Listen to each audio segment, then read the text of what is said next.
Mercredi 30 novembre 2022, les candidats de l'édition 2022 du meilleur pâtissier ont disputé la demi-finale. Ils ont une nouvelle fois dû redoubler de créativité et de technique pour se hisser en finale. Et après une soirée riche en rebondissements, l'identité des finalistes a été dévoilée. La compétition du meilleur pâtissier s'est nettement accélérée. Mercredi 30 novembre 2022, les candidats disputaient la demi-finale. Déjà la semaine passée, le niveau avait franchi une nouvelle étape. Mercotte avait mis à l'épreuve les apprentis pâtissiers sur une reproduction de la Sagrada Familia, la cathédrale mythique de Barcelone.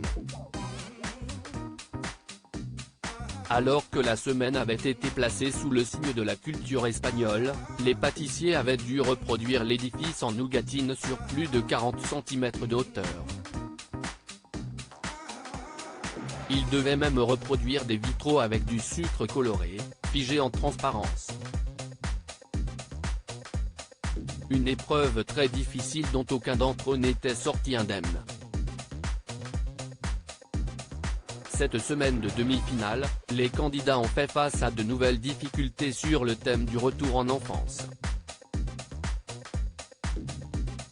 Pour la première épreuve, Cyril Lignac avait imposé au candidat de plonger la main dans une boîte à biscuits, qui lui rappelait son enfance, et de reproduire en grand format le biscuit qui l'ont pioché à l'aveugle. Une épreuve qui était un véritable marathon selon Adelina, la moins convaincante, mais dont les candidats sont globalement sortis fiers. Benjamin était de son côté content du résultat de son cookie au format XXL, et a d'ailleurs reçu les félicitations du jury.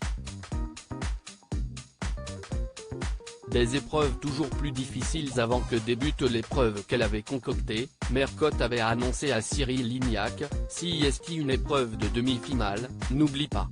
Les candidats s'en sont rapidement rendus compte. En effet, ils ont dû réaliser un entremets en forme de domino dont l'intérieur devait lui aussi révéler des contrastes de couleurs entre le noir et le blanc.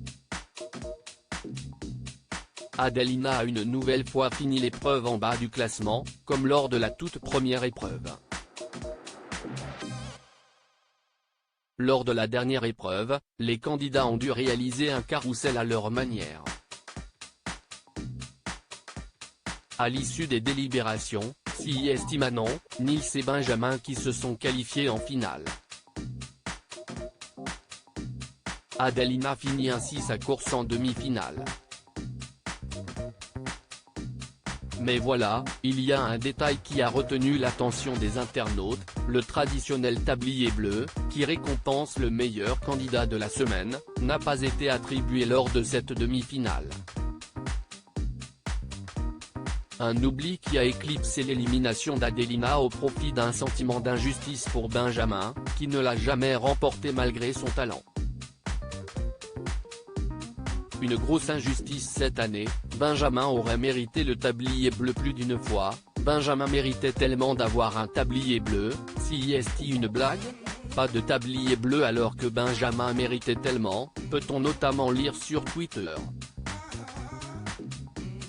Pas de quoi décevoir celui qui a trouvé l'amour dans les bras d'Adelina, pendant le tournage du programme.